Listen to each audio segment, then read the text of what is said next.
আলহামদুলিল্লাহি রাব্বিল আলামিন ওয়াসসালাতু ওয়াসসালামু আলা সাইয়্যিদিল আমবিয়াই ওয়াল মুরসালিন। বাবুন লুবসুল বায়দা হাদাসানা আব্দুল্লাহ ইবনে মাসলামা قال حدثنا عبد العزيز ابن ابي حازم عن ابيه عن سالم بن سعد انه سئل عن جرح النبي صلى الله عليه وسلم يوم احد فقال جرح وجه النبي صلى الله عليه وسلم وكسرت رباعيته وهشمت البيضة على رأسه فكانت فاطمة تغسل الدم وعلي يمسك فلما رأت أن الدم لا يزيد إلا كسرة أخذت حسيرا فأحرقته حتى صار رمادا ثم ألزقته فاستمسك الدم। ভীষণ একটা পরিস্থিতির কথা। মানুষের একজন মুজাহিদ, তার মাথাটা মহা গুরুত্বপূর্ণ অংশ দেহের। মাথাটা যদি না থাকে, ক্ষত বিক্ষত হয়, তাহলে তো আর একটা মানুষ সাধারণত জীবিত থাকতে পারে না। যুদ্ধের ময়দানে মাথার সুরক্ষার জন্য লোহার তৈরি মাথার শিরস্ত্রাণ যেটাকে বলা হয়, মাথার সুরক্ষার টুপি পরিধান করতে হবে যুদ্ধের ময়দানে। এটা ইসলাম সম্মত, রাসূলুল্লাহ পরিধান করেছিলেন। লুবসুল বায়দা, বায়দা শব্দের শাব্দিক অর্থ হইল এই ডিমের মতো গোল লোহার তৈরি মাথার সুরক্ষার একটা অস্ত্র। এটা প্রতিরক্ষা ব্যবস্থা মাথার মধ্যে দিয়ে দেয় সৈনিকরা। হাদাসানা আব্দুল্লাহ ইবনে মাসলামা, ইমাম বুখারী হুজুর উস্তাদ, তার উস্তাদ আব্দুল আজিজ ইবনে আবু হাজিম, তার উস্তাদ আব্দুল আজিজের উস্তাদ, ওনার বাপ আবু হাজেম, আর ওনার উস্তাদ হযরত সাহাল ইবনে সাদ আস-সাঈদী আন্নাহু সুইলা।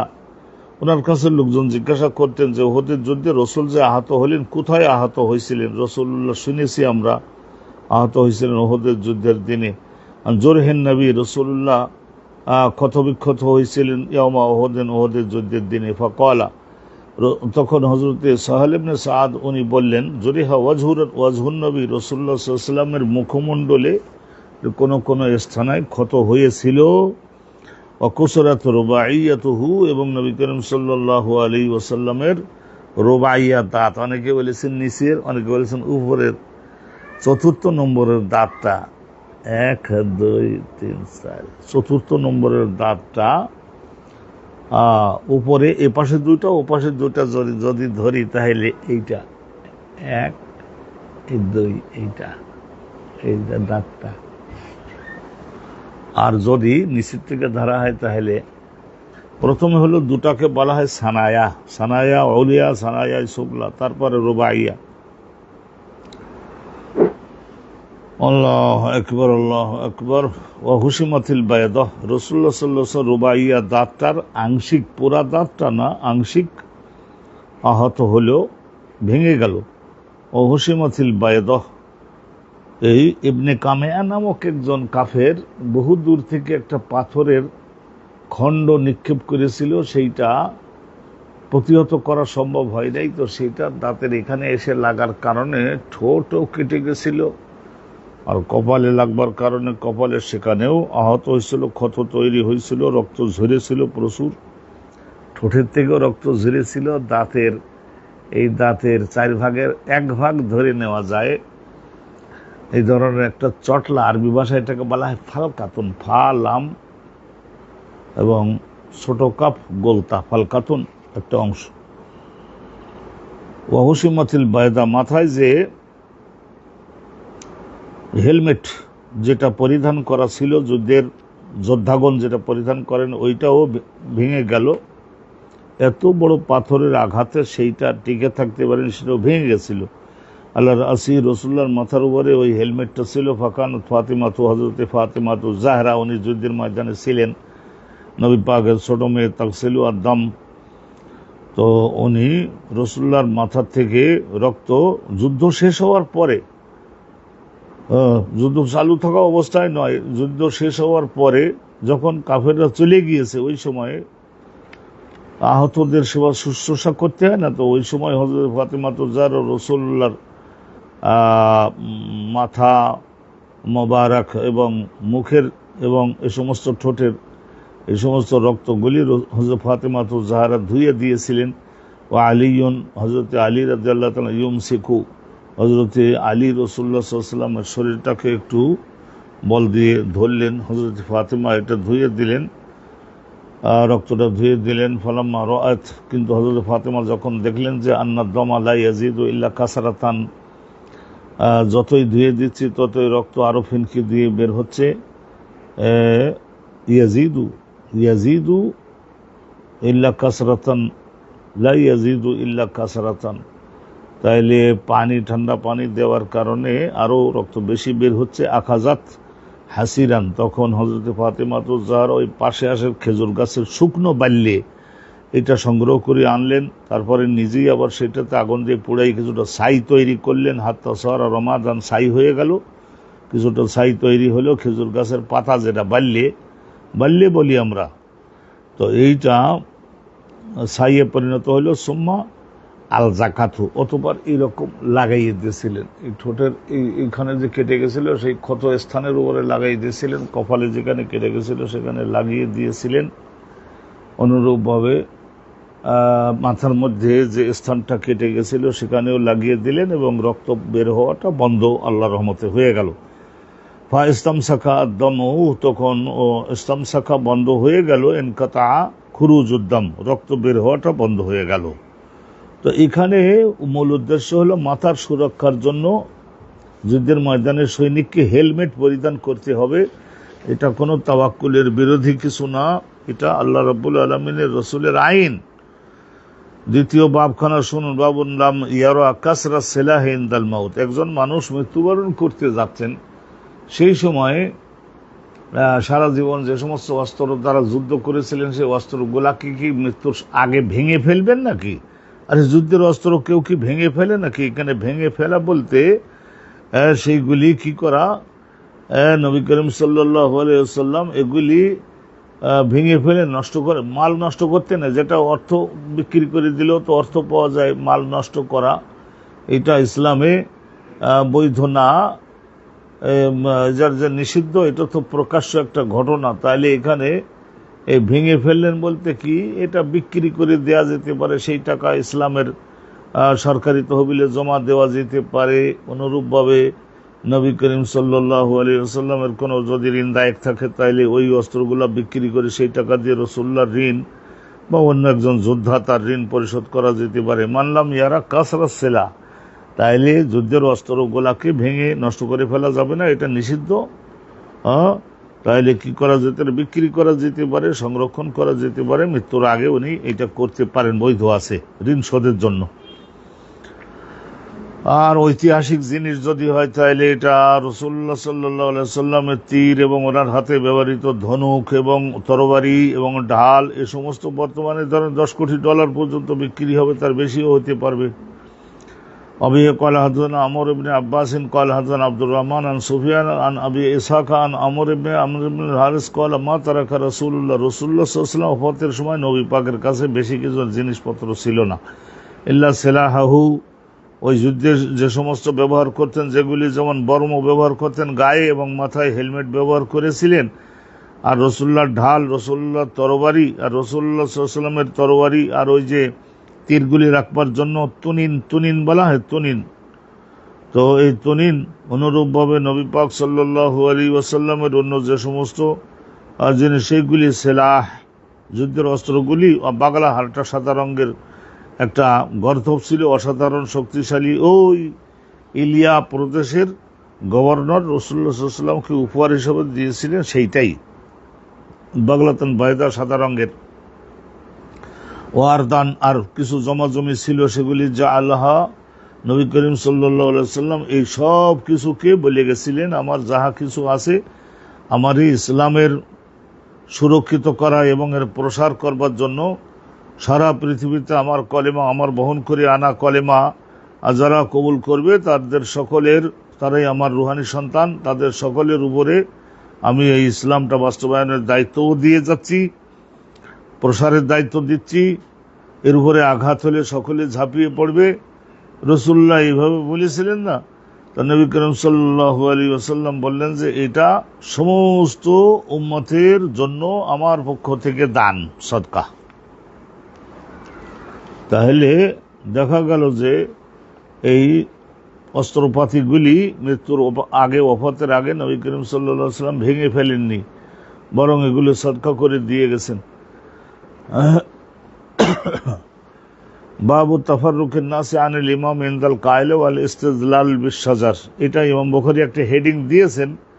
এই হেডিংটার মধ্যে কিছুটা মৃদু তিরস্কারও আছে, আমি অনুভব করি মৃদু একটু তিরস্কারও আছে, তিরস্কারের মতো, তিরস্কার না কিন্তু তিরস্কারের মতো যেটা ঘটেছিল সেইটা উনি তুলে ধরলেন।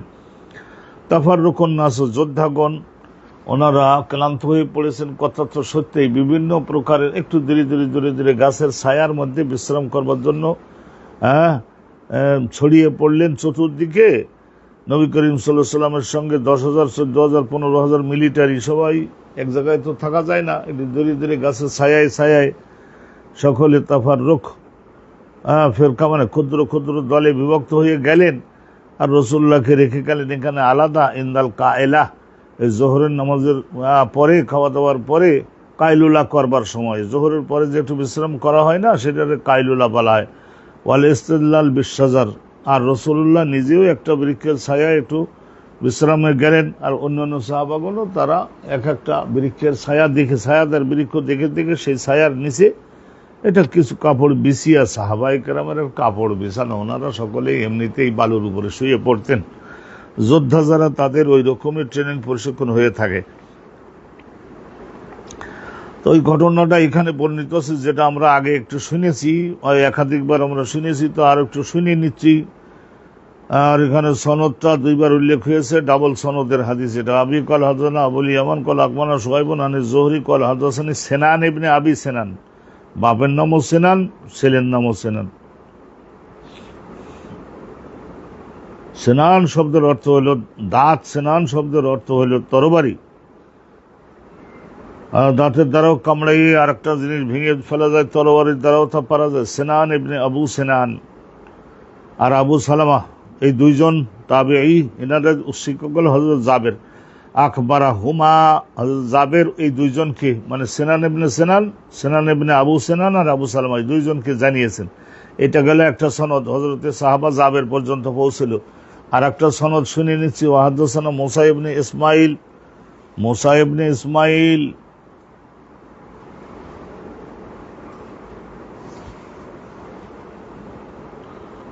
ভালো করে ধরবেন, মুসা ইবনে ইসমাইল,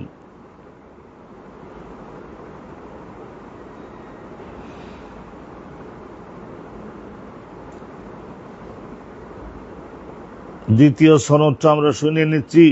ওয়াহাদাসানা মুসা ইবনে ইসমাইল কল হাদাসানা ইব্রাহিম ইবনে সাদ, তার উস্তাদ ইবনে শিহাব জোহরি, তার উস্তাদ সেনান ইবনে সেনান আদ-দুয়ালি। এখানে ওই যে সেনান ইবনে সেনান বলা হচ্ছে, আর আবু সেনান, আবু শব্দটা এখানে উল্লেখ নাই। তো বোঝা গেল ওই সেনান ইবনে সেনান, এইটাই ঠিক। সেনান মানে দাঁত আর তরোয়ার, ছেলের নামও যা, বাপের নামও তাই। কিন্তু ওনার বাপকে মাঝে মাঝে বলা হতো আবু সেনান, সেনানের বাপ তো কথা তো সঠিকই। আর দুয়ালি, এই দুয়াইলিয়া গোত্রের লোক ছিলেন, সে দুয়ালি। আর না জাবের ইবনে আব্দুল্লাহ আল আনসারী আখবারাহু, ওনাকে বলেছেন। কাকে বলেছেন? ওই যে এখানে একজন আছে মাত্র, ওখানে আগের সনদে ছিলেন সেনান ইবনে আবু সেনান আর আবু সালামা, দুইজন, আর এখানে আছে একজন শুধু, সেনান ইবনে সেনান। আকবরাহু আন্নাহু গাজা মা রাসূলুল্লাহর সঙ্গে একবার উনি যুদ্ধে গেছিলেন। ফাআদরাকাতহুমুল কায়লা, এটা ওই হুনাইনের যুদ্ধ থেকে মদিনায় ফিরে যাওয়ার পথে।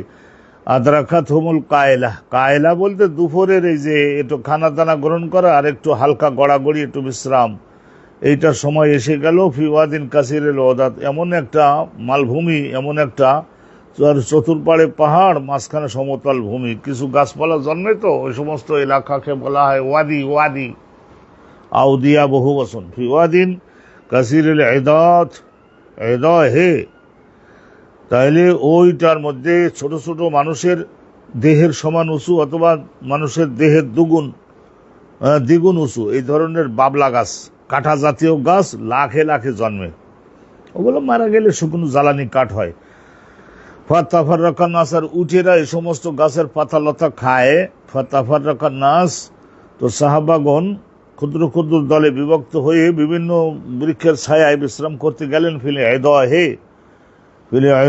ওই ছোট ছোট গাছগুলির ছায়ার নিচে, আস্তাজিল্লুনা বিশজার, বিভিন্ন গাছের ছায়ার নিচে ওনারা বিশ্রাম করতে লাগলেন। ফানাজালান নবী ও রাসূলুল্লাহ সাল্লাল্লাহু আলাইহি ওয়াসাল্লাম অনুরূপা বাহনের পিঠ থেকে নামলেন। তাহাতা শাজারাতিন, ওই একটা বাবলা গাছ জাতীয়, এই জাতীয় গাছগুলি প্রচুর পাওয়া যায় সৌদি আরবে। একটা গাছের ছায়ায় রাসূলুল্লাহ নামলেন। আল্লাহ বিহা সাইফাহু, রাসূলুল্লাহ নিজের তলোয়ারটা একটু ঘাড়ের থেকে নামাইয়ে তারপরে ওই গাছের একটা ডালের মধ্যে ঝোলাই রাখলেন। সুম্মা নামা রাসূলুল্লাহ, তো তিনি তো মানব তো ছিলেনই। সুম্মা নামা, একটু ঘুমাইয়ে গেলেন। ফাস্টাই কাজ, তারপর কিছু সময় পরে আবার একটু জাগলেন। ওয়ারাজুলুন ইনদাহু, জেগেই দেখলেন যে একজন আরব বেদুইন লোক তার পাশে বসা। ওহুয়া লা ইয়াশউরু বিহি, তো ওহুয়া লা ইয়াশউরু বিহি, তো নবী করিম সাল্লাল্লাহু আলাইহি ওয়াসাল্লাম নিজে জানতে পারেন না যে এই লোকটা কখন আসছে, কি উদ্দেশ্যে আসছে, কখন এসে বসছে। রাসূলুল্লাহ তো ঘুমাইছিলেন, তো রাসূলুল্লাহ তার আগমনের বিষয়ে জানতে পারেন নাই। আর কিন্তু সে জানতে পেরেছে যে এখানে একখানা তলোয়ার ঝোলানো আছে আর একজন লোক ঘুমাচ্ছেন। ওয়াকালান নবী, রাসূলুল্লাহ সাল্লাল্লাহু আলাইহি ওয়াসাল্লাম ঘুমের থেকে জেগে উঠে জোরে আওয়াজ করে সাহাবাগণকে বলেন, এটা আসো তো তোমরা সকলে এখানে। তো এরকম কয়েকজন এসে হাজির হলেন। তো রাসূলুল্লাহ তারা যখন আসলেন তখন বলে, ইন্না হাযা, নিশ্চয় এই ব্যক্তি ইখতারাতা সাইফি, আমার তলোয়ারটার খাপের মধ্য থেকে তলোয়ারটাকে বের করেছে। তলোয়ারটা আগে হাতে গ্রহণ করছে, তারপরে খাপের থেকে তলোয়ারটা বের করেছে। ইখতারাতা, খাপের মধ্য থেকে বাহির করা। ওয়াকালা, তারপরে ওই লোকটা খাপের থেকে তলোয়ারটা বের করে তারপর রাসূলুল্লাহ জেগে যাওয়ার পরে বলেছিলাম, মাই আমনা ওকামিনী, আমার এই আক্রমণ থেকে তোমার এখন রক্ষা করবে কিনা, তোমার তো তরবারি নাই, তরবার তো আমার হাতে। তখন আমি বললাম যে আল্লাহ রাব্বুল আলামিনই আমারে বাঁচাবেন। ফাশামা আসাইফা, তো পরবর্তীতে ওই লোকটা একটু ভীত হলো। আল্লাহর পক্ষ থেকে একটা ব্যবস্থা তো নিশ্চয় হয়েছে। ফাশামা আসাইফা, পরবর্তীতে তরবারিটা আবার খাপের মধ্যে রাখছে। দেখলো যে 8-10 জন লোক এসে গেছে এবং ইনিও অসাধারণ ক্ষমতা সম্পন্ন। তখন তার দিলের অবস্থা পরিবর্তন হলো, আমি যদি আগে অগ্রসর হই তাহলে কল্লা দেওয়া লাগবে এখন আমার। তো অতএব রাসূলুল্লাহ তলোয়ারটা আবার খাপের মধ্যে ঢোকালো। এই শামা শব্দটা খাপের মধ্য থেকে তলোয়ারকে বাইর করা এই অর্থও বোঝায়, আবার ঢোকানো এই অর্থটাকেও বোঝায়। তো শামা শব্দটা শামুন, শিন, হামজা এবং মিম, এটা তাইলে দ্ব্যর্থবোধক শব্দ, দুই অর্থ। যেমন কিয়ামন মানে দাঁড়ানো, কিয়ামন মানে বসা। বাইয়ন মানে বিক্রয় করা, বাইয়ন মানে ক্রয় করাও। এরকম শামুন মানে তলোয়ারটাকে খাপের মধ্যে ঢুকানো, আবার খাপের থেকে বের করা, এই দুই অর্থে ব্যবহৃত হয়। ওয়াহা হুয়া জালিসুন, রাসূলুল্লাহ সাল্লাল্লাহু আলাইহি ওয়াসাল্লাম সাহাবাগণকে বললেন যে ওই যে লোকটা তো এখনো তো বসে আছে, এই যে ইনি সুম্মা লাম ইউআকিবহু। রাসূলুল্লাহ বা সাহাবায়ে কেরাম তারা কিন্তু দিতে পারতেন দেহের উপর থেকে মূল ইঞ্জিনটা আলাদা করে, কিন্তু তা তো দেন নাই। নবী করিম সাল্লাল্লাহু আলাইহি ওয়াসাল্লাম এই সমস্ত লোকদেরকে শাস্তি প্রদান করতেন না। রাহমাতুল লিল আলামিন, নবী রাসূলগণের তিনি দলপতি, রাহমাতুল লিল আলামিন। ওয়ালাম ইউআকিবহু, আলহামদুলিল্লাহ। এই হাদিসখানা আমরা শুনলাম, এখান থেকে আমরা বুঝলাম কি আলোচনা হেডিং ছিল, যে সাহাবাগণ বিভিন্ন খণ্ড খণ্ড হয়ে বিভিন্ন গাছের ছায়ার নিচে বিশ্রাম করতে গিয়েছিলেন। দুপুরের খাওয়া এবং একটু বিশ্রাম নেওয়ার সময়ে রাসূলুল্লাহ ও সাহাবাগণ বৃক্ষের ছায়া খুঁজেও নিতে হবে। বৃক্ষের একটু ছায়া না হলে তো তীব্র গরমের মধ্যে একটু কষ্ট হয়, অতটা সুখ হয় না, স্বস্তি হয় না, দেহের মধ্যে একটু বিশ্রামটা তো হয় না। তাহলে একটু ছায়াটা, প্রাকৃতিক ছায়া, গাছের ছায়া, মুক্ত বাতাস চলে, এগুলি খুবই আরামদায়ক হয়ে থাকে। কিন্তু তারা চলে গেছিলেন রাসূলুল্লাহর কাছে ধারে, 10 জন আশেপাশে ঘুমানো। এইটাই তো হওয়ার কথা, কিন্তু আসলে তো আল্লাহ তাআলা সুরক্ষিত আছেন। ওখানে যে পল্লীগ্রামে লোকটা যে কি কৌশলে যে উপস্থিত হয়েছিল সেটা আল্লাহই জানেন। বাউন মাকিলাফের রেমাহ, এই তীরগুলি সম্পর্কে আল্লাহর নবীর হাদিসে কি বলা আছে সেইটা শুনুন। তীর যেটাকে নিক্ষেপ করা হয় ধনুকের সহযোগিতায়।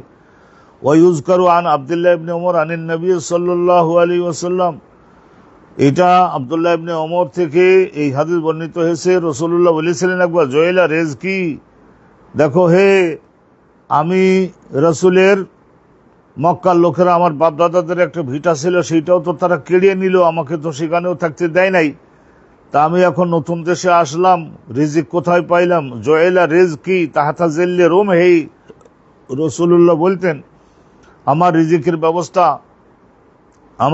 ব্যবস্থা আল্লাহ তাআলা করে দিয়েছেন তাহাতা জিল্লি রুম, হেই আমার এই যে রোমহন, রেমাহ বহু বচন, রোমহন এক বচন, রেমাহ এই যে ধনুক, তীর ধনুক, আর এই যে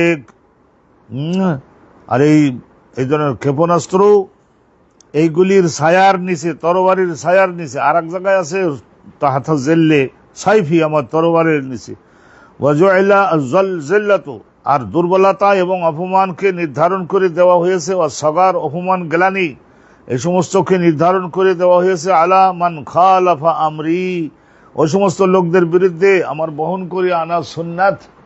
সুন্নাত বলতে আইন বিধান, এই সুন্নাত মানে শুধু কেবল মেসওয়াক করা সুন্নাত, এইটার বিরোধিতা যারা করবে তাদের, এটা না, যে কোনো সুন্নাত। রাসূলুল্লাহর সুন্নাত মানে তো ব্যাপক জীবন, ব্যাপক জীবনের জন্য নবী পাকের আইন কানুন আছে না, তা সেই সমস্ত আইন শাসন শরিয়াতের লঙ্ঘন যারা করবে তাদের জন্য দুর্বলতা নির্ধারিত, অপমানিত হবে। অন্য বিদেশি শত্রুর আক্রমণের সম্মুখীন তারা হবে।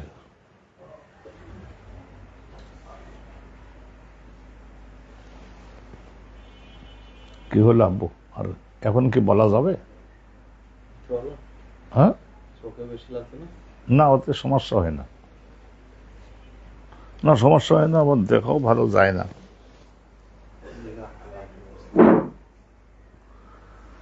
আলহামদুলিল্লাহ, আপনারা একটু সংযোগে থাকেন। এই কয়েকদিন একটু বিদ্যুৎ কারেন্টের বিভ্রাট এই যায় এই আসে, এই প্রত্যেকটা বিষয় গভর্নমেন্টের সঙ্গে যে সমস্ত লোকজন, তারা দে আর নট সিরিয়াস নয়, তারা সিরিয়াস হলে এই ধরনের হতে পারে না। রেকর্ড করা যাবে তো?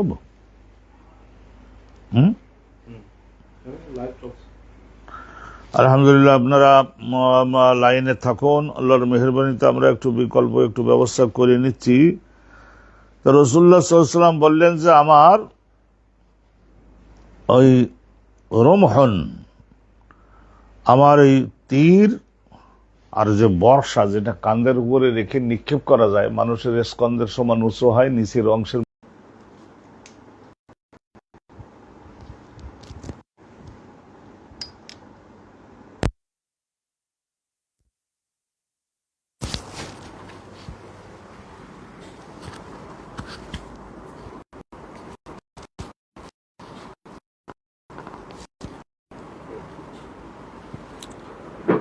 আলহামদুলিল্লাহ ওয়াসসালাতু ওয়াসসালামু আলা রাসূলিল্লাহ। আমরা এই হাদিসখানা আপনাদের উদ্দেশ্যে বর্ণনা করছিলাম, এখন আমরা নতুন করে শুরু করছি। হাদাসানা আব্দুল্লাহ ইবনে ইউসুফ তাইনুসি, এটা মিশরের কায়রো শহরের পাশের একটা জনপদ। আব্দুল্লাহ ইবনে ইউসুফ কল আকবানা মালিকুন ইমাম, মদিনার লোক, আন আবিন নজর মাওলা ওমর ইবনে উবাইদুল্লাহ নাফিঈন মাওলা আবি কাতাদা আল আনসারী আন আবি কাতাদা। তো আবু কাতাদা উনি বলছেন যে রাসূলুল্লাহ সাল্লাল্লাহু আলাইহি ওয়াসাল্লামের সঙ্গে ওনারা গেছিলেন না সপ্তম হিজরিতে, ষষ্ঠ হিজরিতে তো 1500 লোক ওখানে গেলেন, তারপরে হুদাইবিয়ার সন্ধি হলেও এবার ফিরে যেতে হবে, ফিরে গেলেন। আন্নাহু কানা মা রাসূলুল্লাহ, পরবর্তীতে এবার যারা আসছে পরের বারে শুধু তারাই আসতে পারবেন, তো ওই 1500 লোক গেলেন না পরের বারে ওমরা করতে। আন্নাহু কানা মা রাসূলের সঙ্গে উনি গেলেন, হাত্তা ইযা কানা বিবাদ তারিকে মক্কার পথে অনেক দূর অগ্রসর হয়ে গেছেন। তাখাল্লাফা, তারপরে উনি একটু, যারা একটু যুবক ধরনের থাকে তারা অগ্রে চলে গেলেন, আর উনি একটু পিছনে পড়লেন। তাখাল্লাফা মা আসহাবিন লাহু, কয়েকজন বন্ধু বান্ধবের সঙ্গী হয়ে উনি একটু পিছনে পড়ে গেলেন। তো বন্ধু বান্ধবরা সকলে কি আছেন, ওনারা মহরেমিন এহরাম বেঁধেছেন, কিন্তু হুয়া গায়েরও মহরেম, উনি ছিলেন এহরামের বাইরে, এখনো উনি এহরাম বাঁধেন নাই। হযরতে আবু কাতাদা ফারাআ হিমারান, উনি দেখলেন একটা পাহাড় জঙ্গলের মধ্যে একটা বন্য গাধা, ওই গাধাটা তার মায়ের পেট থেকে ভূমিষ্ঠ হয়েছে, সেটা ওই জঙ্গলে, আর জঙ্গলের ঘাস এবং লতাপাতা খেয়ে মোটা তাজা বড় হয়েছে, সেটাও এরকম বন্য ওয়াইল্ড অ্যাস যেগুলোর আমরা বলি বন্য গাধা। এটার গোশত খাওয়ার শরিয়াতে হালাল আছে। জনপদে গৃহপালিত লালিত পালিত জঙ্গলেই থাকে, আশপাশে 100 মাইলের মধ্যে কোনো জনপদ নাই, পাহাড়ের ফাঁকে। সঙ্গে সঙ্গে নিজের ঘোড়ার পিঠে আরোহণ করলেন, ফাসাআলা আসহাবাহু, এবং আশেপাশে তার যে বন্ধু বান্ধব ছিলেন তাদের সকলকে ওই উটের পিঠে, এই ঘোড়ার পিঠে বসে থাকা অবস্থায় বললেন যে, ভাই আপনারা আমার লাঠিটা একটু দেন তো দেখি আমার হাতে। তো ওনারা বললেন, না, আমরা এহরামের মধ্যে আসি না, আমরা আর একজনকে এই সমস্ত ওই শিকার ধরবার কাজে সহায়তা করতে পারি না, নিষিদ্ধ, নিজেরা ধরতেও পারবো না, সহায়তাও করতে পারবো না, তোমার লাঠিও দিতে পারবো না, নবী নিষেধ। আবাও, ওনারা সবাই অস্বীকার করলেন। ফাসা আল্লাহুম রুম হাহু, তারপরে উনি বললেন যে ঠিক আছে, তোমরা আমার তীরটার ধনুকটা এইটা একটু দেও তো দেখি। আবাও, ওনারা অস্বীকার করলেন। আখাজাহু, তখন উনি নিজে আবার নেমে তারপরে নিলেন। সুম্মা সাদ্দা আলাল হিমার, তারপরে ঘোড়া ছুটাইয়ে উনি অন্য গাধার উপরে আক্রমণ করলেন, যে ফাকাতালাহু, তীর মেরে মেরে ওকে আলহামদুলিল্লাহ ঘায়েল করে ফেলতে পারলেন। কাতালাহু ফা আকালা মিনহু, তারপরে ওই যে বিরাট পরিমাণে 1 দমন গোশত তো হয়, ফা আকালা মিনহু, ওই গোশত রান্না করে খাইছিলেনও, নিজে খাইছিলেন। তো আর উনি তো এহরামের বাইরে আছেন, অর্থাৎ উনি তো খেতেই পারবেন, শিকারও উনি করতে পারবেন। যারা এহরামের মধ্যে থাকে তারা তো শিকার নিজেরা করতে পারে না, আর একজনকে কোনো বন্য প্রাণী, শিকারযোগ্য প্রাণী, তাকে হাত দিয়ে মাথার ইশারার সাহায্যে, চোখের হাতের ইশারার সাহায্যেও দেখাই দিতে পারা যায় না। আরে ওই জায়গায় যাও, পাহাড়ের ওই বাড়ি একটা বন্য গাধা আছে, গরু আছে ধরো, খরগোশ আছে ধরো, হরিণ আছে ধরো। ওয়াজা আসহাবিহি, ওনার কয়েকজন বন্ধু বান্ধব তারা ওই গোশত খাইলেন। ও আবা বাদুন, আর কয়েকজন বলে, না না, আমরা ইহরামের মধ্যে আছি, খাওয়া যাবে কি যাবে না জানি না, আমরা খাবো না। ফালাম্মা আদরাকু রাসূলুল্লাহ, পরবর্তীতে অনেক দ্রুত গতিতে অগ্রসর হয়ে রসুল্লাহকে সামনে যে ধরে ফেললেন, রসুল্লাহর কাছে পৌঁছে গেলেন। সালুহু আনজারিকা, তারপরে এই গোশত এহরামের মধ্যে যারা, তারা তো আর ধরে নাই, শিকারও করে নাই, শিকার করছে এহরামের বাইরের একজন লোক, যিনি এহরামের মধ্যে না। সালুহু আনজারিকা, জিজ্ঞাসা করলেন যে হুজুর এইটা কি হবে, খেতে পারবো কিনা আমরা এহরামের মধ্যে যারা আছি। ফাকালা ইন্নামা হিয়া তুমাত, রসুল্লাহ বললেন যে আল্লাহ রাব্বুল আলামিন তোমাদের জন্য খাওয়ার ব্যবস্থা করেছেন। আচ্ছা আমাকুমুহা, আল্লাহ তোমাদের সকলকে খাওয়ার জন্য তোমাদের নাগালে পৌঁছে দিয়েছেন। কই, আমরা তো দেখি নাই বন্য গাধাটা অনেক বড় মোটা তাজা, এইটা আল্লাহই তোমাদের জন্য এটা খাদ্য হিসেবে দিয়েছেন। তোমরা যে এহরামের মধ্যে যারা আসো তারা তো ধরো নাই, শিকারও করো নাই, মারো নাই, মুখেও বলো নাই, একটা লাঠিও অগ্রসর করে দেও নাই, তীর ধনুকও অগ্রসর করে দেও নাই, তোমাদের কোনো দোষ নাই। এহরামের বাইরের একজন যদি শিকার করে আর সেইটা রান্না টান্না করে এনে তোমাদের যদি খাওয়ার জন্য দেয়, তোমরা শুধু খাওয়ার মালিক, খেতে পারবা, জায়েজ আছে, খাও। তাইলে এখানে দেখেন সন্দেহ দূর করবার জন্য, ও আন জায়েদ ইবনে আসলাম, এই আর একজন ইমাম বুখারী হুজুরের আর একজন শিক্ষক, আন আতা ইবনে ইয়াসার, তার শিক্ষক আবু কাতাদা, ওই বন্য গাধা এর গোশত খাওয়ার বিষয়ে উনি হাদিস বর্ণনা করেন। মিসালা হাদিসে আবিন নদর, ওই আবুন নদরের হাদিসের মতোই এই একই জিনিস। আবুন নদরের হাদিসের মতো, ওই আগের সনদে আবুন নদর আছেন।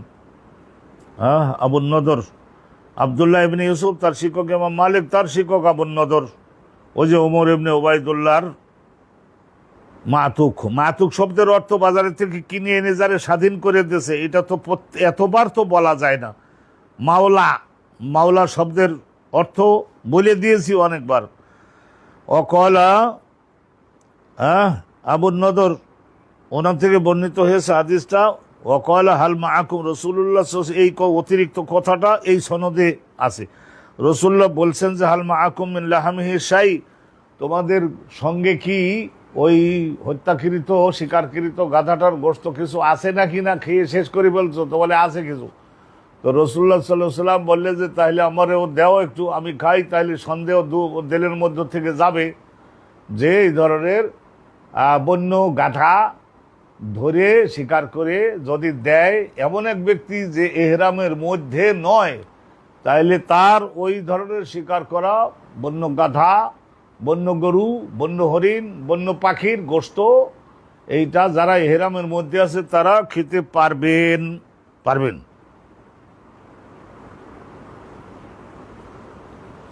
এখন বুঝতে পারতেছি না যে কারেন্ট কিছু সময়ের জন্য ছিল না, আর আমাদের তো বিকল্প ব্যবস্থা নাই ইসলামের এই সমস্ত কাজে। পয়সা কড়ির অভাব, এটা তো আপনারা সকলে আমরা জানেন, ইসলাম চির অভাবী। আচ্ছা, আলহামদুলিল্লাহ অগ্রসর হই। তারপরে আমরা তো আবার শুরু করলাম, কারণ এরপরে আবার কারেন্ট এসে গেল। বাবুন মাকিলাফি দেরে আইন নবী, নবী করিম সাল্লাল্লাহু আলাইহি ওয়াসাল্লাম এর যুদ্ধের ময়দানে রাসূলুল্লাহ গায়ে যে লোহার তৈরি জামাটা পরিধান করতেন, দেরন বর্ম বলা হয়, বর্ম। ফার্সি ভাষায় এর বলা হয় জেরা, জেরা, জারাহা, জেরাহ, বর্ম। রাসূলুল্লাহর বর্ম সম্পর্কে আলোচনা শুনুন। রাসূলুল্লাহ যুদ্ধের ময়দানে কি জামা পরিধান করতেন? লোহার তৈরি জামা। ওই আগে গেছেন লোহার তৈরি টুপি, লোহার তৈরি জামা। আল্লাহ আমার হেফাজত করবেন। লোহার তৈরি মাথার যে হেলমেট ওটাও পরা লাগবে না, আর লোহার তৈরি জামাও গায়ে দেওয়া লাগবে না, আল্লাহ হই হেফাজত করবেন। এই সমস্ত কথা কি ইসলাম সম্মত নাকি? যুদ্ধের ময়দানে গেছেন, যুদ্ধের যে আইন সেই আইন আপনাকে মানতে হবে। তাহলে যুদ্ধের ময়দানে নবী পাকের জামা, রাসূলুল্লাহ যুদ্ধের ময়দানে মাথার সুরক্ষার জন্য হেলমেট লোহার তৈরি, এগুলি অনেকটা মজবুত হয়, এগুলি পরিধান করতে হতো, রাসূলুল্লাহ পরিধান করেছেন। ওহদের যুদ্ধের দিনে তো যেটা পরিধান করেছিলেন সেটা ছিল একটু ডাবল। ও সুবহানাল্লাহ, দুইটা ডাবল করে পরিধান করে, দেহে যাতে কোনোভাবেই আঘাত না লাগতে পারে, এত বেশি পরিমাণে। তো মাথার সেইটাও তো দূরের থেকে পাথর নিক্ষেপ করে ভেঙে ফেলেছিল এবং মাথার মধ্যে চামড়া কেটে গেছিল।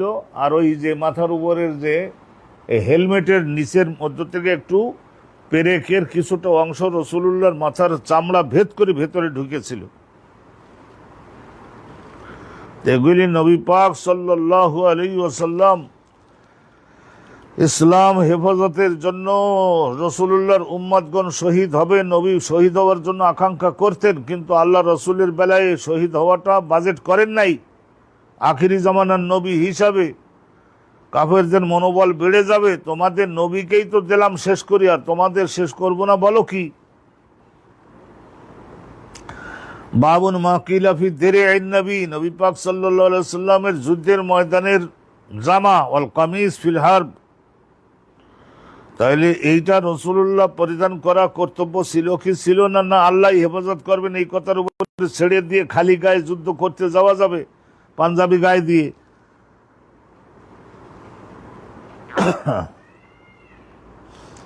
ওয়াকাল নবী রাসূলুল্লাহ সাল্লাল্লাহু আলাইহি ওয়াসাল্লাম একবার বলছিলেন হযরতে খালিদ বিন ওয়ালিদের কাছে, আব্বাসের কাছে, আর উম্মে জানা আর একটা ওই যে জামিল, এই তিনজনের কাছে জাকাতের প্রয়োজন দেখা দিলে তখন জাকাত কালেকশন করে আনবার জন্য রাসূলুল্লাহ জাকাত কালেক্টরকে পাঠাইছিলেন না?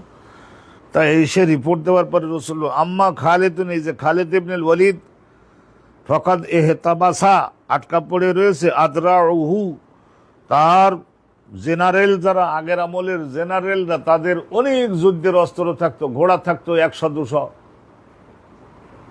একটা যেমন নাকি ছোটখাটো একটা সরকারের মতোই।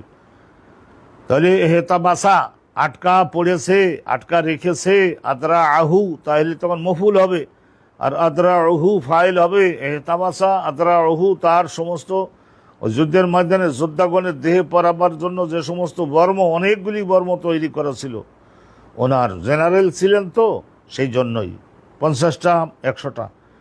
তো হযরতে খালিদ বিন ওয়ালিদ বলতেন যে ইয়া রাসূলুল্লাহ, আমার এই সমস্ত বর্মগুলি আল্লাহর রাস্তায়, তলোয়ারগুলি আল্লাহর রাস্তায়, ঘোড়াগুলি আল্লাহর রাস্তায়, তাইলে সেগুলির একটা যদি ভাড়া ধরা হয় তাহলে কতটা জাকাত অলরেডি আদায় করে দিয়ে দিয়েছেন উনি তো, খালিদ বিন ওয়ালিদ। তোমরা যেয়ে তার কাছে যে জাকাত দান করেছো, আর উনি তো নগদ টাকা নাই হিসেবে দিতে পারেন নাই, কিন্তু ওনার তো এই সমস্ত অগণিত বর্ম আল্লাহর রাস্তায় তো জমা দেওয়া আছে, সেগুলির তো একটা ভাড়া হয়ে গেছে, জাকাত তো আদায় হয়ে গেছে। নবী পাক বললেন, খালেদের কাছে আমার কাছে না শুনে খালেদের কাছে জাকাত আনতে গেলা কেন?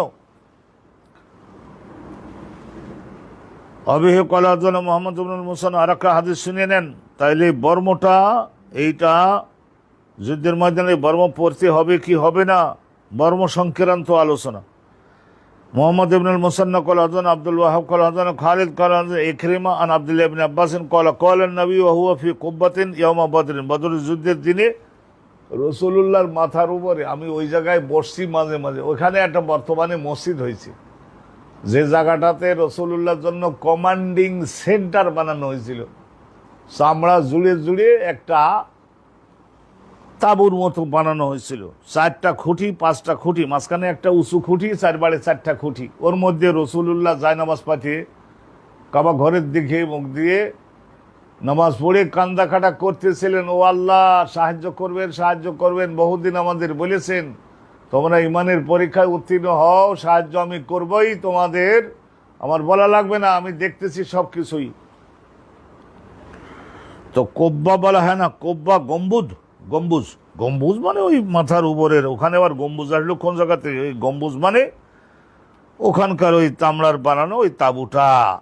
ওরায়েশ বুনিয়ালে রসুলিল্লাহ, ওরায়েশ রাসূলুল্লাহ সাল্লাল্লাহু আলাইহি ওয়াসাল্লামের মাথার উপর একটা ওরায়েশ মানে আরশ মানে উপরের মাথার ওই যে তাঁবুটা বানানো হয়েছিল, ওইটাকেই এখানে বর্ণনাকারী বলছেন কোব্বাহ, কেবাব বহু বচন।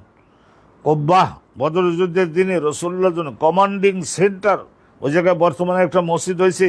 বাঙালি মুয়াজ্জিন, বাংলাদেশের ইমাম মুয়াজ্জিন, তাদের গলায় আল্লাহ অনেক সুর দিয়েছেন, এমন করে মাগরিবে ঈশায় ফজরে তেলাওয়াত ছাড়িয়ে দেয় না, সৌদি লোকেরা সকলে খুব খুশি হয়ে যায় তারা কোরআন শুনে। আর তাদের আল্লাহ টাকা দিয়েছেন তো, তা অবশ্য সৌদি আলেমদের তাদের পড়ার মধ্যে আলাদা একটা মজা আছে। আর সৌদি বাচ্চারা যখন নাকের বাঁশি সুন্দর করে ছেলে তেলাওয়াত ছাড়ে না, সুবহানাল্লাহ, পাগল হয়ে যেতে হয় শুনে, মনে হয় যে আরও এক সাফা 2 সাফা পড়িয়ে দিক। আল্লাহুম্মা ইন্নী আনশাদুকা, রাসূলুল্লাহ মোনাজাতে বলতে, আল্লাহ আনশুদুকা আহাদাকা, আমি আপনার কাছে দাবি করি, আনশুদু মানে আমি, উতালিবু আমি দাবি করি আপনার নিকটে, আনতোনাফেজা আহাদাকা, আপনি আমাদের জন্য আপনার দেওয়া অঙ্গীকারটা আজকে বাস্তবায়ন করেন, ও আহাদাকা প্রতিশ্রুত সাহায্যটা নাযিল করেন। আল্লাহুম্মা ইন শাইতালাম তোবাদ, আল্লাহ আপনি যদি পছন্দ করেন, কি পছন্দ করেন, আপনি যদি এইটা পছন্দ করেন যে আপনার ইবাদত আর হওয়ার দরকার নাই, বন্ধ হয়ে যাক, তাহলে আমরা মারা গেলেও কোনো সমস্যা নেই, বাদ আলেও আজকের পরে আপনার ইবাদত জগতে আর কেউ করবে না, এটা যদি আপনি চান তাইলে তাই, আমাদের মেরে ফেলুক ওরা তো 1000 কি পরিমাণে অস্ত্রপাতি, 1000 যোদ্ধা আইছে, 1500-এর মতো ঘোড়া, কারণ ঘোড়া আহত হয়ে মারা যেতে পারে, বিকল্প ঘোড়া লাগবে, মাল বহনের জন্য সেই পরিমাণে উট, সেই পরিমাণে গাধা, সেই পরিমাণে খচ্চর, সেই পরিমাণে খাবার দাবার, সেই পরিমাণে নর্তকী, কত কিছু এনেছে না তারা। আখাজা আবু বকরিন বিয়াদিহি, ওই সময় রাসূলুল্লাহর এই মাথার উপর থেকে যে পাগড়ির মতো একটা ছিল, সেইটা এইরকম পেছনের দিক দিয়ে পড়ে যাচ্ছিল, এতটুকু পরিমাণে নবী করিম সাল্লাল্লাহু আলাইহি ওয়াসাল্লাম এতটুকু পরিমাণে করেছিলেন। নবী করিম সাল্লাল্লাহু আলাইহি ওয়াসাল্লাম এতটুকু পরিমাণে আল্লাহর দিকে, আরশের দিকে মুখ তুলিয়ে কান্দাকাটি করতেছিলেন। তো ওই সময় আবু বকর সিদ্দিক, উনি তো আর যুদ্ধের ময়দানে যান নাই, যুদ্ধের ময়দানে উনি যেতে চাইছিলেন, তো রাসূলুল্লাহ বলেছিলেন যে ওহে আবু বকর, তোমার কি এতটুকু জ্ঞান বুদ্ধি হয় নাই যে তোমার সঙ্গে আমার সঙ্গে সম্পর্ক কি? তোমার সঙ্গে আমার সঙ্গে সম্পর্ক হলো আমার চোখ আর আমার হাতের সঙ্গে, বা মানজালাতে আইনি ওয়াইয়াদি, আমার হাত আর আমার চোখ। আবু বকর সিদ্দিক হাউমাউ করে কাঁদতে লাগলেন, ও আল্লাহর নবী, আপনি আমারে এত কাছে মনে করেন, আমি তো তা জানতাম না। আবু বকর সিদ্দিক পাশে ছিলেন, আখাজা আবু বকরিন বিয়াদি ওদি, হযরতে আলী কিন্তু লড়াইয়ের ময়দানে, ওমর কিন্তু লড়াইয়ের ময়দানে, এনারা সব লড়াইয়ের ময়দানে, আবু বকর নবীর কাছে চিফ অ্যাডভাইজার না, আল্লাহ রাব্বুল আলামিনের রসুলের পরবর্তীতে খলিফা হবে না, রাসূলুল্লাহর প্রত্যেকটা কর্মকাণ্ড ওনার নলেজে থাকতে হবে। আখাজা আবু বকরিন বিয়াদি, তো হযরত আবু বকর সিদ্দিক রাসূলুল্লাহর হাত ধরে বললেন কি, আল্লাহ নবী অনেক কান্দা হয়েছে আর চোখে ঝরঝর করে আমাদের সবার পানি বেয়ে প্রবাহিত হয়ে গেছে, এটা আলামত আল্লাহ আপনার দোয়া কবুল করেছেন। হুজুর এখন ওঠেন, আমরা লড়াই শুরু করি, আল্লাহ তাআলা আল্লাহর কাজ করবেন, দেখবেন কি হয়ে যাবে। ফাকালা হাসবুকা ইয়া রাসূল, আবু বকর বললেন যথেষ্ট হয়েছে হে আল্লাহর রাসূল। ফাকাদ আলহাহতা, আপনি তো আপনার সাহায্য দেওয়ার প্রার্থনাটা আল্লাহর কাছে খুবই কঠিনভাবে করেছেন, কলিজার আর ক্ষমতা নাই। আল্লাহ রব্বিকা, আল্লাহর কাছে। ওহুয়া ফির দেরে, রাসূলুল্লাহ ওই সময় যুদ্ধের বর্ম পরিধান করা ছিলেন। ফাখারাজা ওহু ইয়াকুল, তো রাসূলুল্লাহ তখন ওই যে তাঁবুর মধ্য থেকে বের হয়ে যুদ্ধের মাঠের দিকে এবার যাচ্ছিলেন আর মুখে মুখে বলতে লাগলেন এই কোরআনের এই আয়াত, সাইয়্যু হজামুল জামউ, এই বিশাল সৈন্যবাহিনীটা খুব শীঘ্রই তারা পর্যদস্ত হবে। আল্লাহ কোরআন নাজিল করলেন, সাইয়্যু হজামুল জামউ, খুব শীঘ্রই বিশাল সৈন্যবাহিনীটা লজ্জাজনকভাবে পরাজিত হবে। ওয়াইউয়াল্লুন আদ-দুবুর, এবং তারা সকলে পৃষ্ঠ প্রদর্শন করে, যারা নিহত হবে তারা তো হবেই, যারা বন্দী হবে তারা তো হবেই, আর বাকি যারা জীবন নিয়ে চাষা, নিজের জীবন বাঁচা, যারা পলাবার, ওয়াইউয়াল্লুন, তারা পৃষ্ঠ প্রদর্শন করে পিঠ দেখিয়ে মক্কার দিকে তারা ভাগবে। এই আয়াত নাজিল হলো, বালিস সাআতু মাওঈদুহুম, এই জগতে সব অপরাধীর শাস্তি যদি এখানে দিয়ে শেষ করে ফেলি তাহলে তো আর মানব জাতির পরীক্ষা হবে না। বালিস সাআতু, কিয়ামতের দিনটা নির্ধারণ করে রেখেছি, মাওঈদুহুম, এইটা প্রতিশ্রুত, মাওঈদুহুম মানে ওয়াদা, এইটাই হলো তাদের জন্য দেওয়া আমার সর্বশেষ ওয়াদাকৃত সময়। ওয়াস সাআতু আদহা ওয়া আমাররু, এবং কিয়ামতের দিনটা, কিয়ামতের দিনটা, আধা, এটা মহা একটা বিপদ হয়ে তাদের ঘাড়ে চাপবে, ও আমারও মহা তিক্ত একটা পরিণতি তাদের ঘাড়ে চাপবে। আর অনেকেই বলেছেন আস-সাআতু বলতে এখন কিছুক্ষণের মধ্যে যে যুদ্ধ শুরু হবে, ওই যুদ্ধ শুরু হওয়ার সেই নির্দিষ্ট সময়টা, ওদের প্রতিশ্রুত সময়, ওদের মহাপরাজয়, ওদের ধ্বংস, নিহত হওয়া, আহত হওয়া, বন্দী হওয়া, এগুলির জন্য এটা অনেক তিক্ততাপূর্ণ হবে, অনেক মহাবিপদে তাদের ঘাড়ে চাপবে। এই দুইটা তফসির এখানে আছে, আর সাআতুন বলে কিয়ামতের দিন, আর এটা হলো বদরের যুদ্ধের ওই সেই লড়াই চলার ওই দুই ঘন্টা টাইম। তাহলে ওয়াকালা উহাইবুন, উহাইব আর একজন বর্ণনাকারী আছেন সনদের মধ্যে, উহাইবুন হাদাসানা খালিদুন ইয়াউমা বদরিন, হযরতে খালিদ বিন ওয়ালিদ, উনি খালিদ বিন ওয়ালিদ না, এখানে খালিদ বলতে সনদের মধ্যে যে অন্য আর এক খালিদ আছেন, আর হযরতে খালিদ বিন ওয়ালিদ যদি বলে থাকেন তাহলে তো তাই, কারণ উনি তো ইসলাম কবুল বদরের যুদ্ধের পরে করছিলেন। তো হযরতে তো বলছেন যে ওকালা উহাইবুন কলা হাদাসানা খালিদুন, এটা অন্য আর একজন মুহাদ্দিস খালিদ, ইয়াউমা বদরিন, এটা বদরের যুদ্ধের দিনে, বদর যুদ্ধের দিনে নবী করিম সাল্লাল্লাহু আলাইহি সাল্লামের এই বিষয়, বদরের যুদ্ধের দিনে। আলহামদুলিল্লাহ, আল্লাহ কারেন্টের মাঝে মাঝে কারেন্ট বিদ্যুৎ ছিল না, একটু বরকত দিয়ে দেন আমাদের জন্য। হাদাসানা মুহাম্মদ ইবনে কাসিরিন ক্বালা হাদাসানা সুফিয়ান আনিলা মাশানা নবী ইব্রাহিম আনিলা সুওয়াদানা আয়েশা ক্বালা তুফিয়ান নবী সাল্লাল্লাহু আলাইহি সাল্লাম।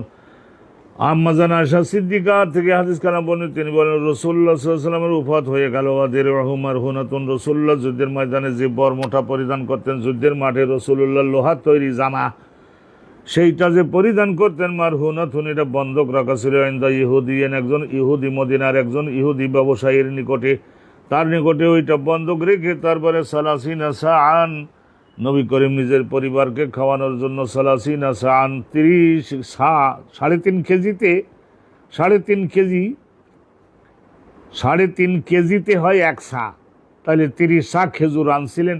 খেজুর না শাইর, মানে ওই ইহুদিরা সবসময় ব্যবসা করে, ওরা সিরিয়া এবং মিশরের ওই দিক দিকে জব ইম্পোর্ট করতেন, তো সে জব নিছিলেন রাসূলুল্লাহ সাল্লাল্লাহু আলাইহি ওয়াসাল্লাম আওলাদ। তাহলে বোঝা গেল যে ইহুদিদের সঙ্গেও ব্যবসা বাণিজ্য করা জায়েজ আছে, কিন্তু খবরদার, মুসলমান জাতি নিজেদের স্বার্থকে ধ্বংস করে ইসরায়েলের সঙ্গে খাতির মহব্বত জমানো, ব্যবসা বাণিজ্য করা, আরব আমিরাত, সৌদি আরব মাঝে মধ্যে যেটা করতে চায়, এইটা বৈধ না।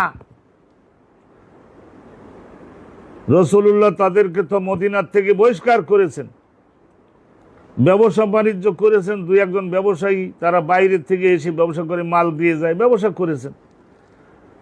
আর ভালো করে শোনেন, হাদাসানা মুআল্লা, আর একটা শোনেন মুআল্লা ক্বালা হাদাসানা আব্দুল ওয়াহিদ ক্বালা হাদাসানা আমাশু ক্বালা ওয়া ক্বালা, এই সনদের মধ্যে ওয়াক্বালা রাহানাহু দিরআন মিন হাদিদ, লোহার তৈরি একটা বর্ম রাসূলুল্লাহ বন্ধক রাখছিলেন, বন্ধক।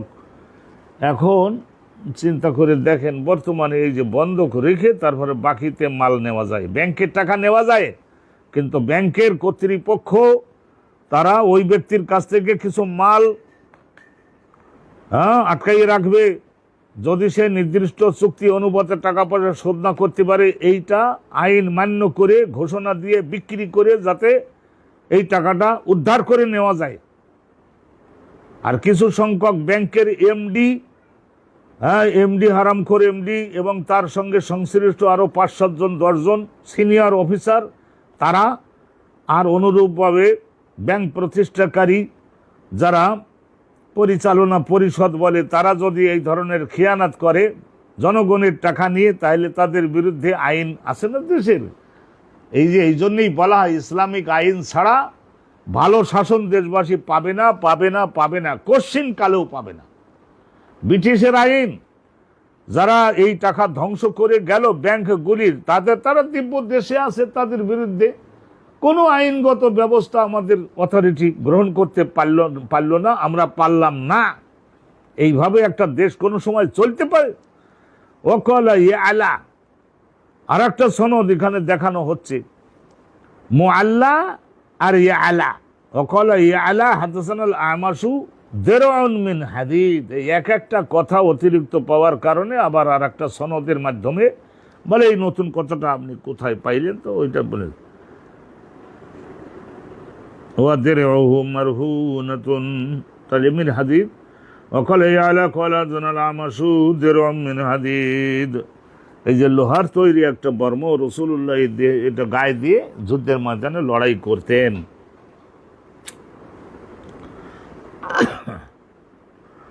আর ভালো করে ধরবেন, মনোযোগ দেন। মাঝে তো শয়তান আঘাত করলো, যাতে করে আমরা আর একটা সভা না পড়াতে পারি। কারেন্ট চলে গেল যে, কত জঘন্য অপরাধ, খেয়ানাতকারী আত্মগোপন করে আছে, কিন্তু তাদের প্রতিরোধের জন্য আমাদের কোনো ওই ধরনের ধারালো ব্যবস্থা নাই। হাদাসানা মুসা ইবনে ইসমাঈল ক্বালা হাদাসানা ওয়াহিবুন ক্বালা হাদাসানা ইবনে তাউস আন আবি, তাউসের বাবার নাম কাইসান, আন আবি হুরায়রা আনিন নবী সাল্লাল্লাহু আলাইহি ওয়াসাল্লাম ক্বাল মাসালুল বখিল ওয়াল মুতাসাদ্দিক। এখানে আল্লাহ পাক রব্বুল আলামিন এটা জুব্বা ব্যবহারের একটা শব্দ আছে, তো সেইটা বর্ণনা করছেন। মাসালুল বখিল ওয়াল মুতাসাদ্দিক, আল্লাহর রাস্তায় যে পুরুষ যে মহিলা দান সদকা করে তার দৃষ্টান্ত। আর যে ব্যক্তি আছে কোটি কোটি টাকা আছে কিন্তু দান করে না, যাকাত পর্যন্ত দেয় না, ফিতরা পর্যন্ত দেয় না, দিলেও তা এই গমের দামে দেয়, অথচ তার মতো একটা মহাকটিপতি লোক এটা গম জবের দামে কি দেওয়া যায়? মাসালুল বখিল ওয়াল মুতাসাদ্দিক মাসালুল রাজুলাইনি, ওই দুইজন ব্যক্তির মতো আলাইহিমা জুব্বাতান, যাদের দেহের মধ্যে পরিধান করে রয়েছে জুব্বাতানের দুইটা জুব্বা মানে মক্কা মদিনার দেশে ঠান্ডা নিবারণের জন্য রাশিয়া, ওই সমস্ত তুরস্ক ওই সমস্ত দেশে পুরু কাপড়ের জুব্বা না পরলে ঠান্ডার থেকে দেহের সুরক্ষা হয় না। জুব্বাতান পরিধান করে রয়েছে, হাতা টাতা খুব টাইট হয়, মিন হাদিদ, এই যে লোহার জুব্বা, তাহলে লোহার জুব্বা বলতে লোহার দিরউন, ওই দিরউন মানে আসলে বর্ম, ওইটা পরিধান করে রয়েছে তারা। ওইটা পরিধান করে রয়েছে দুইটা। কদ ইদতুররাত আইদিহিমা, বাধ্য হয়ে গেছে, তাহলে হাত ইদতুররাত আইদিহিমা ইলা তারাকিহিমা, আর যদি তাদের দুইখানা হাত বেঁধে রাখা হয়, মনে করি নুন এই গলার এখানে আরটা ওই লোহার আর একটা রিং দিয়ে বেঁধে রাখা হলো। ফাকুল্লামা হাম্মাল মোতাসাদ্দিক, দুইজনের হাত বান্ধা। ফাকুল্লামা হাম্মাল মোতাসাদ্দিক, এখন মোতাসাদ্দিক সদকা যে করতে চায়, সে যখন পাখা নিয়ত করে ফেলে সদকা করবো, ইত্তাসাআত আলাইহি, তখন তার গলার ওখানে বান্ধা হাতটা খুলে যায়। হাত্তা তুআফিয়া আসারাহু, তাইলে হাত্তা তুআফি হাত্তা তুফা, বিভিন্ন রকমের পাঠ করা শুদ্ধ আছে এখানে। আসারাহু, তাইলে কি হয়ে যায়? হাত্তা তোফা, শেষ পর্যন্ত আর থাকে না। আসারাহু, ওই যে লোহা যেটার বাঁধনটা ছিল না, সেইটার প্রভাবটা ওখান থেকে অপসারণ হয়ে যায়, হাত ফ্রি হয়ে গেল, দান করতে পারলো। ওয়াকুল্লামা হাম্মাল বকিল, আর বকিল কৃপণ ব্যক্তি যে, সে যদি সংকল্প করে সদকা একটু করতে পারলে বোধহয় ভালো হতো। তা যেহেতু তার দিলের মধ্যে দান সদকা করবার জন্য অত আগ্রহ নাই, তো এন কাবাজত কুল্লু হালকাতিন এলা সাহেবাতেহা, তাহলে প্রত্যেকটা হালকা, হালকা মানে রিংগুলি আরও পাশের রিংয়ের সঙ্গে এন কাবাজত আরও টাইট হয়ে যেতে লাগে, অর্থাৎ কাল্লাসাত, এবং কমে আসতে লাগে আলাইহি, তার ওই দেহের মধ্যে। ওয়াইন দম্মাত ইয়াদাহু ইলা তারাকিহি, আর দুইখানা হাত আরও সংযুক্ত হয়ে যেতে থাকে তার ঘাড়ের সঙ্গে, গলার সঙ্গে। এই বুকের উপরের ভাগে, চিবুকের নিচের এই অংশকে বলা হয় তার কুয়া, এর এখানের সঙ্গে। ফাসামিআন নবী সাল্লাল্লাহু আলাইহি ওয়াসাল্লাম ইয়াকুল, ফাসামিআন নবী, ওই সাহাবী মানে কোন সাহাবী? আবু হুরায়রা। উনি শুনেছেন রাসূলুল্লাহর কাছে, ইয়াকুল, রাসূল বলেছেন, ফায়াজহাদু, এই বখিল ব্যক্তি, মনে তো দান করবার জন্য আগ্রহ নাই, ইয়াজহাদু, সে একটু হয়তো চেষ্টা করে হাত খোলবার জন্য, আইওয়াসিয়াহা, প্রশস্ত করবার জন্য, ফালা তাত্তাসিউ, কিন্তু প্রশস্ত হয় না। কারণ কি? কলবের মধ্যে যদি দান করবার আগ্রহ না থাকে, তাহলে আল্লাহ রাব্বুল আলামিন এই জায়গায় এটা রাসূলুল্লাহ এক্সাম্পল দিয়েছেন। আর যে ব্যক্তি ভালো দিলের মধ্যে মহব্বতে দান করবার জন্য মহব্বত আছে, তখন কি হয়ে যায়? ওই ব্যক্তির হাত্তা তুফিয়া, বাবে এফাল থেকে হইলে তুআফি, বুদ্ধ করবার জন্য বলা হয়েছে, নিজের মঙ্গলের জন্য নিজে দান করো, নিজের মঙ্গলের জন্য নিজে দান করো, নিজের মঙ্গলের জন্য নিজে দান করো, প্রশস্ততার সঙ্গে দান করো আল্লাহর রাস্তায়। জুব্বা শব্দটা রাসূলুল্লাহ মাঝে মধ্যে ব্যবহার করতেন যুদ্ধের মাঠে। জুব্বা মানেই আসলে হলো এই দেরা, যুদ্ধের মাঠে পরিধান করা, ওঠা ছোটোখাটো কোপ দিলে ওইটা করতে পারে জুব্বা। বাবুল জুব্বাতে বিসফর ওয়াল হারবে, সফরের মধ্যে রাসূলুল্লাহ জুব্বা পরিধান করতেন। মারাত্মক ঠান্ডা তো জুব্বা পরিধান করতেন, আর হারবে, যুদ্ধের ময়দানেও জুব্বা পরিধান করতেন। হাদানা মুসা ইবনে ইসমাইল ক্বালা হাদানা আব্দুল ওয়াহিদ ক্বালা হাদানা আল-আমাশ আন আবুদ্দোহা মুসলিম, মুসলিম ইবনে সুবাইহ, ওই আবুদ্দোহা কুনিয়াত, আর ওর নাম হলো মুসলিম। তার উস্তাদ মাসরুক, তার উস্তাদ মুগীরা ইবনে শুবা ক্বালা ইনতালাকা রাসূলুল্লাহ লিহাজাতিহি, তাবুকের যুদ্ধে যাওয়ার পথের একটা ঘটনার কথা এখানে মুগীরা বিন শুবা বর্ণনা করতেছেন। এই মুগীরা বিন শুবা আল্লাহ নবীর এত বড় খাদেম ছিলেন, তাকে নিয়ে তো আলোচনা যে হলো, আল্লাহ, হযরত মুগীরা বিন শুবা উনি বলছেন, রাসূলুল্লাহ গেলেন লিহাজাতিহি, গুজওয়ায়ে তাবুকে যাওয়ার পথে একটু ইস্তেনজা করবার জন্য, পেশাব মলত্যাগের জন্য। সুম্মা আকবালা, অথবা রাসূলুল্লাহ কাজ শেষ করে আবার চলে আসলেন, যেখানে মুসলমানগণকে বসাই রাখছেন সেখানে ফিরে আসলেন। ফাতালাকাইতুহু বিমাইন, আমি পানি নিয়ে রাসূলুল্লাহর মুখে গেলাম, সামনে উপস্থিত হলাম। ফাতাওয়াদ্দা, রাসূলুল্লাহ ওযু করলেন আমার দেওয়া পানি দ্বারা। আলাইহি জুব্বাতুন শামিয়া, আর সিরিয়ায় তৈরি, মেড ইন সিরিয়া। ওই জমানায় এই সমস্ত জুব্বা তৈরি হতো। সিরিয়া বলতে ওখানে বর্তমানে এখন যে সিরিয়া, আর এখানে বর্তমানের যে সিরিয়া, তুরস্ক, লেবানন, ইসরায়েল, তারপরে এখানে জর্ডান, এই সব দেশগুলি, ফিলিস্তিন, গাজা, সবটা মিলেই বলা হতো শাম। বিরাট শাম দেশ, বিরাট একটা শাম, এইটা শাম দেশ বলা হতো। ওয়ালাইহি জুব্বাতুন শামিয়া, শাম দেশে বিভিন্ন জায়গায় ভালো ভালো এই সমস্ত মোটা দামি পুরো কাপড়ের জুব্বা তৈরি হতো। ফাতামাত মাদা, রাসূলুল্লাহ ওযু তো করলেন আমার দেওয়া পানি তার অবস্থান, সেখানে নাক পরিষ্কার করলেন। ওয়াগাসালা ওয়াজহাহু, এবং নিজের মুখমণ্ডল ধৌত করলেন। ফাজাহাবা ইউখরিজু ইয়াদাইহি, রাসূলুল্লাহ সাল্লাল্লাহু আলাইহি ওয়াসাল্লাম এগুলো হাতগুলি এইভাবে বাহির করার চেষ্টা করে, এত টাইট বাহির করা গেল না।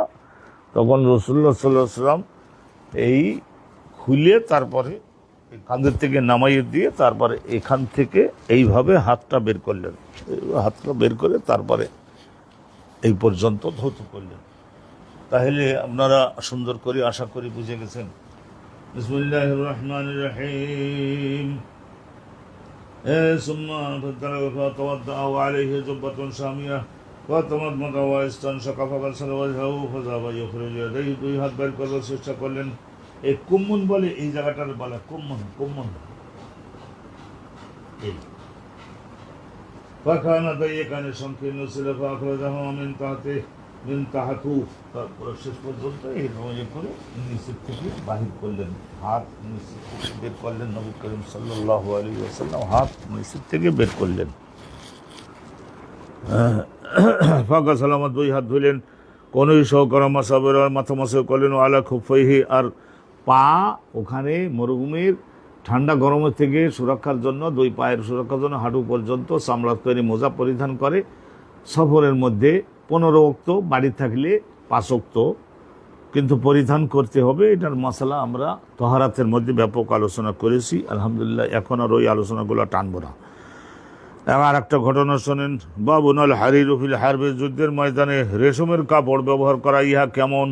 বিশেষ কারণে জায়েজ আছে, আর কারণ যদি না থাকে তাহলে জায়েজ নাই। হাদাথনা আহমদ ইবনুল মেকদাম قال حدثنا خالد بن الحارث তার উস্তাদ সাঈদ, তার উস্তাদ কাতাদা আন্না আনাসান, হযরত কাতাদা তাবিঈ কিন্তু আবু কাতাদা সাহাবী।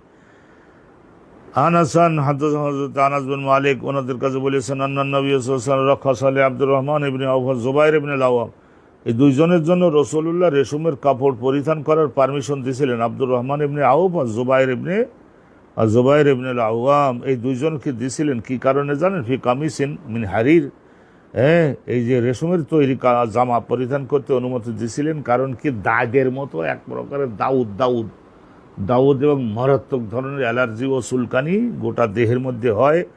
তো ওইটা ওই রেশমের কাপড় হলে তো ওই রোগটা একটু কমে যায়। তো রসুল্লাহকে ওনারা বুঝাই বললেন, তো রসুল্লাহ বললেন এই কারণে তোমাদের দুজনের জন্য জায়েজ আছে। অনেক দামি কাপড় তো, স্বর্ণ এবং রেশমের কাপড় এই জগতে পুরুষ মুসলমানদের জন্য জায়েজ নাই, মহিলা মুসলমানের জন্য জায়েজ আছে।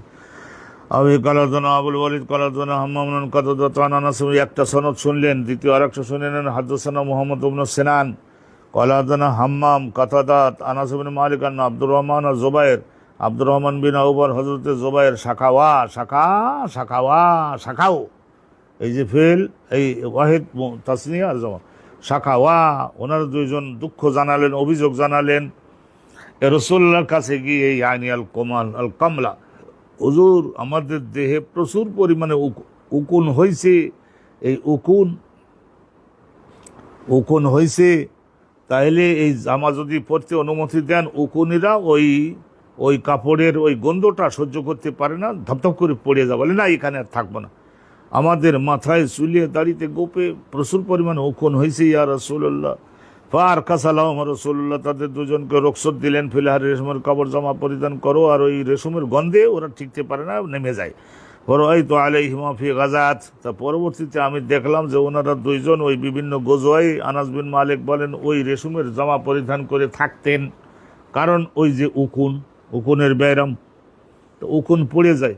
আর একটা হলো ওই যে হাক্কা, এই যে অ্যালার্জি আর দাউদের মতো চুলকানি, তা এইটার জন্য উপকারী।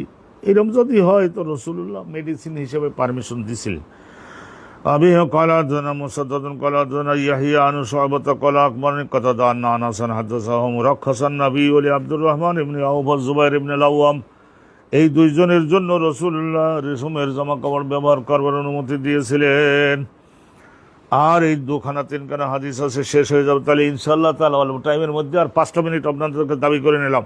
হাদানা মুহাম্মদ ইবনে বশর ক্বালা হাদানা গুনদুর ক্বালা হাদানা শুআবাতু সামাইতু কাতাদা আন আনাস রাখাসা রাসূলুল্লাহ, দুজনের জন্য লে হেক্কা বলতে ওই যে অ্যালার্জি চুলকানি দাউদের মতো। কানাত ভীমনন্দের দেহে ছিল। আর একটা ছিল কি? ওই যে উকুন, এই সহায়ক। বাবুল মাইজকুরফিল সিক্কিন ব্যবহার, ছুরি, যুদ্ধের ময়দানে ছুরি নেওয়া যাবে, গোস্ত টোস্ত কেটে খাওয়ার জন্য সিক্কিনের ব্যবহার শুদ্ধ আছে। শুধু ছুরি যে এটা শুধু কেবল খারাপ তা না, ছুরি মেরে দেবে তা না। মা ইউজ করফিল সিক্কিন হাদাসানা আব্দুল আজিজ ইবনে আব্দুল্লাহ কালাদান ইব্রাহিম ইবনে সাআদান ইবনে শিয়াবান জাফর ইবনে আমর ইবনে উমাইয়া দামরি আন আবিহি, জাফর রিওয়ায়াত করে তার বাপ আমর ইবনে উমাইয়া দামরি সাহাবী।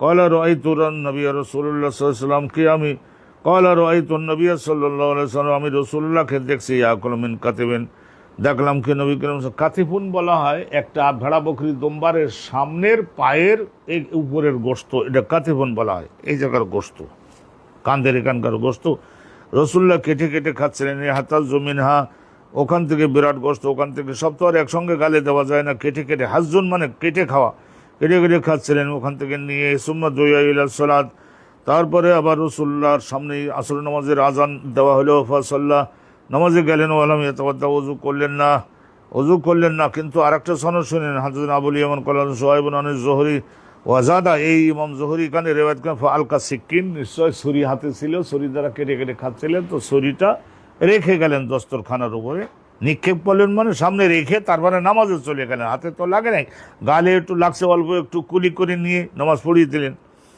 বাবন মা কিলাফি কেতালের রোম, বিরাট হাদিস, কিন্তু আপনারা আলহামদুলিল্লাহ শুনে যাচ্ছেন, শুনে যেতে তখন মা কিলাফি কেতালের রোম, রাসূলুল্লাহ সাল্লাল্লাহু আলাইহি ওয়াসাল্লাম একবার সাহাবাগণের সামনে বলেছিলেন যে তোমাদেরকে ইউরোপিয়ানদের বিরুদ্ধে যুদ্ধ করতে হবে, সেই যুদ্ধে তোমাদের জিততে হবে, ওই এলাকায় ইসলামকে বিজয়ী করতে হবে, ওখানকার জালেম অপরাধী শাসকদেরকে পর্যদস্ত করতে হবে, রোমদের বিরুদ্ধে তোমাদের যুদ্ধ করতে হবে। এখানে শোনেন, হিন্দুস্তান তোমাদের জয় করতে হবে, তুরস্ক ও চীনদের বিরুদ্ধে, রাশিয়ানদের বিরুদ্ধে তোমাদের যুদ্ধ করতে হবে। নবী পাক বলেছিলেন, কেতাবুল মাগাজিতেও আছে, এগুলি শুনে নেন। এই একখানা হাদিস পড়লেই আমরা আলহামদুলিল্লাহ পৃষ্ঠাটা উল্টাই দিতে পারতেছি।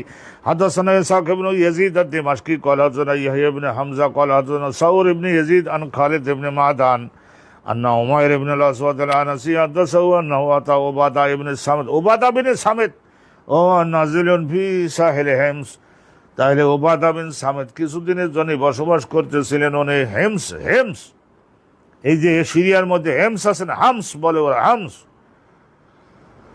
হামসের সাগরের পাড়ে অনেক আবহাওয়া ভালো, তখন বসবাস করতেছিলেন। ওহফি বেনা ইনলাহু, উনি নিজে ওখানে বাড়ি তৈরি করে সেই বাড়িতে বসবাস করতেন। ওমাহু উম্মু হারাম, ওনার সঙ্গে ওনার স্ত্রী উম্মে হারামও ছিলেন। কলা উমায়ের, হযরত উমায়ের বলছেন, এই যে উমায়ের ইবনে আল-আসওয়াদ আল-আনাসি হাদাসাতনা উম্মু হারাম আমাদের কাছে নিজের ভাষায় হাদিস খানা বর্ণনা করেছেন, আন্নাহা সামিয়াতিন নবী, উনি রাসূলুল্লাহ সাল্লাল্লাহু আলাইহি সাল্লামকে বলতে শুনেছিলেন। কি বলতে শুনেছিলেন? এই কথাটা রাসূল বলতে শুনেছিলেন, আউয়ালু জাইশিন, বিশাল সৈন্যবাহিনী, প্রথম সৈন্যবাহিনী মিন উম্মতি, আমার উম্মতের মধ্যে একজন আল বাহার, তারা সাগর অতিক্রম করে ওই বারে যুদ্ধে যাবে। তার মানে যে সিরিয়ার ওখান থেকে সাগর পড়ে, সাগর পাউড়ি দিলেই সঙ্গে সঙ্গে আলহামদুলিল্লাহ পড়ে কি জানেন, কবরস মানে সাইপ্রাস ইংরেজিতে যেটা বলে, তাইলে এই সাইপ্রাসের লড়াইতে ওনারা গেছিলেন। কদ আউজাবু, তারা সকলে তাদের নিজেদের জন্য আল্লাহর জান্নাতকে অনিবার্য বানিয়ে নিলেন। এখানে একটু আলোচনা আছে, তো আলহামদুলিল্লাহ আমরা আজকে রেখে দিচ্ছি। খুবই আল্লাহর বড় শুকর আদায় করি যে আমাদের 2 সাফা আলহামদুলিল্লাহ শেষ হতে পেরেছে। আল্লাহ রাব্বুল আলামিন দয়া করছেন। মাঝে কত বড় ধাক্কা গেল, এই যে কারেন্ট বেচারা আমাদের থেকে প্রায় 10 মিনিটের মতো সময় আমাদের নষ্ট করে দিল। তারপরেও হাদিসের বক্তব্যগুলি আমরা অস্পষ্টতা রাখি নাই, যারা মনোযোগ দিয়েছেন। আর কেউ যদি হাদিসের সঙ্গে মিলিয়ে নিয়ে থাকেন তাহলে তার জন্য বেশি স্পষ্ট হবে। আর যদি কেউ না মিলাইয়ে নিয়ে শুধু শুনে যেতে লাগেন, তাহলে ওই ধরনের ওয়াজ নসিহত শোনবার মতো একটু তো অবশ্যই বরকত হবে, কিন্তু বরকত কম হবে। আজকের এ পর্যন্তই রাখি। আসসালামু আলাইকুম ওয়া রাহমাতুল্লাহি ওয়া বারাকাতুহু।